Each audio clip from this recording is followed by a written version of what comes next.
paralelo aqui, e esses dois aqui estão em série. Eu desenhei aqui o circuito equivalente a esse circuito que eu tenho aqui, ó.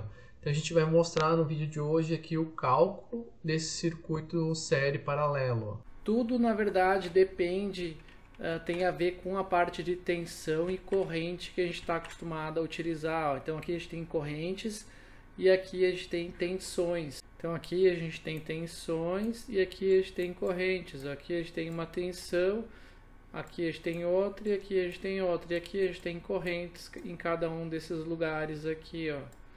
Então tá tudo baseado em tensão e corrente. Pela lei de Ohm, tensão igual a resistência vezes a corrente.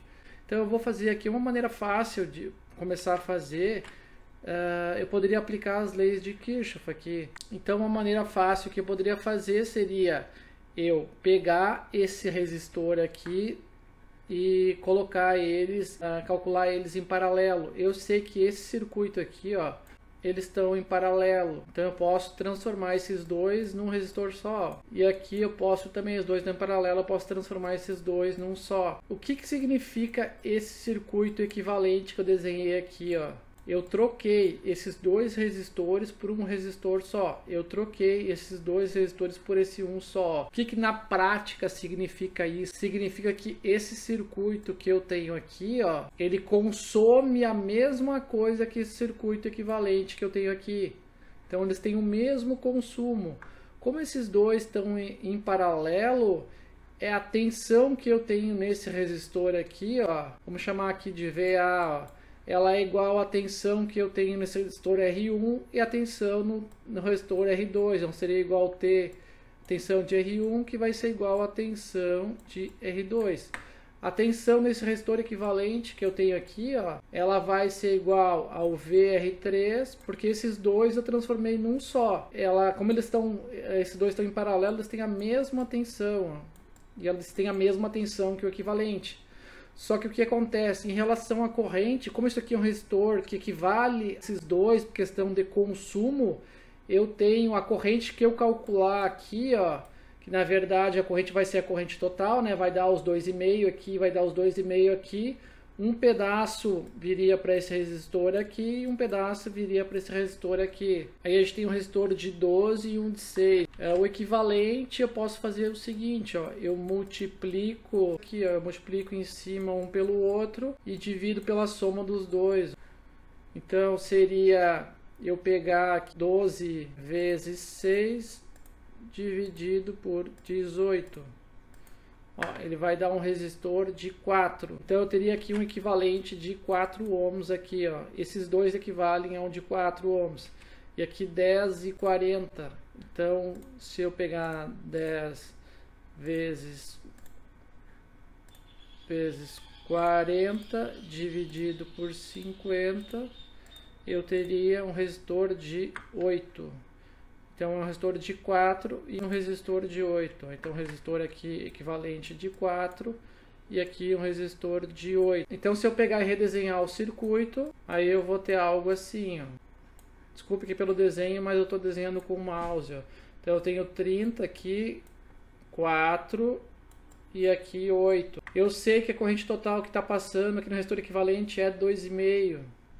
Então se eu pegar 2,5 e multiplicar por 4, então 2,5 multiplicar por 4, ele vai dar 10 volts, que ele vai dar os meus 10 volts. Se eu pegar 8 e multiplicar por 2,5, ele deve fechar os 20. 8 vezes 2,5 fechou os 20. Então aqui eu sei que eu tenho 10 volts. Então aqui eu redesenhei o circuito, vocês podem colocar isso aqui no cálculo, e eu achei esses dois resistores com a tensão de equivalente de 10, a tensão, e 20. Então, como eu sei aqui que a tensão desse aqui, ó, desses dois aqui é 10, eu posso abrir o circuito de novo, ó, e redesenhar ele como ele era. Então, eu poderia deixar 12 aqui, e aqui eu sei que ele vale 6. Como eu sei que a tensão desses dois, do equivalente aqui é 10, eu sei que a tensão desse aqui é 10 volts, e a tensão desse outro aqui também é 10 volts. Ó. Aí, como eu sei a tensão, eu sei a resistência, eu posso aplicar a lei de Ohm. Então a corrente vai ser igual aos meus 10 dividido por 12. Então, se eu pegar 10 e dividir por 12, ele vai fechar 0,83, que é exatamente o que eu tenho ali, ó, 10 dividido por 6. Aí ele vai me dar o meu 166. Hoje vamos mostrar um circuito série e circuito paralelo. Então a gente tem um circuito aqui onde eu tenho... Então a gente sabe que a corrente total desse circuito aqui é 2,5. Como é que eu posso calcular a corrente total? Eu posso pegar, fazer já aqui, eu fiz já o paralelo desses dois resistores, que deu um de 4, o paralelo desses dois, que deu um resistor de 8. Ó. Então esses 2,5, um pedaço da corrente desses 2,5 vem para cá e um pedaço veio para cá conforme as leis dos nós. Ó. Quando ele chega nesse nó aqui, um pedaço da corrente vem para cá e um pedaço vem para cá. Como eu criei um resistor equivalente, que consome a mesma coisa que esses dois, a corrente total está passando aqui. Então aqui passa 2,5 e aqui passa 2,5. Para eu conseguir calcular a corrente total, eu posso simplesmente somar os dois resistores, já que eu já fiz aqui o equivalente, né? Seria 4 mais 8, que vai dar 12. Então eu pego a tensão, total tensão, dividido por 12, que vai dar os meus 2,5. Então, eu tenho a fórmula que é a corrente, ela é igual a tensão vezes resistência, né?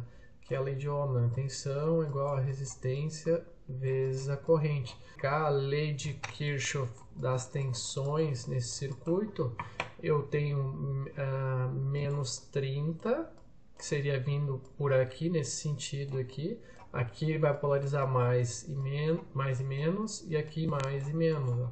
Eu teria menos 30, mais 10, mais 20, tem que ser igual a 0.